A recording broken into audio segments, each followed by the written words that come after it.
ایک چھوٹے سے گاؤں میں ایک خوبصورت مسجد تھی جہاں روزانہ بچے قرآن پڑھنے کے لیے آتے تھے۔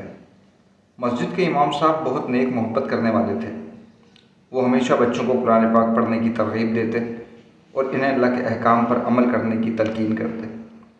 ایک دن امام صاحب نے بچوں سے کہا، بچوں، جو اللہ کے گھر کو آباد کرتا ہے اللہ اس کے دل کو نور سے بھر دیتا ہے۔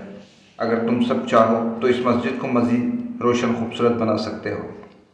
بچوں نے حیران ہو کر پوچھا، وہ کیسے امام صاحب؟ امام صاحب مسکرائے اور بولے، ہر رات جب تم میں سے کوئی بچہ قرآن پاک پڑھ کر جائے تو مسجد میں ایک خوبصورت چراغ جلا دے۔ دیکھتے ہیں کتنے چراغ روشن ہوتے ہیں۔ بچوں نے یہ بات دل سے قبول کر لی۔ ہر روز جب وہ قرآن کی تلاوت مکمل کرتے تو مسجد میں ایک چراغ جلا دیتے۔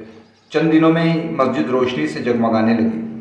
ایک دن گاؤں کے ایک شخص نے حیران ہو کر پوچھا، یہ مسجد پہلے اتنی خوبصورت نہیں تھی، اب کیا ہو گیا؟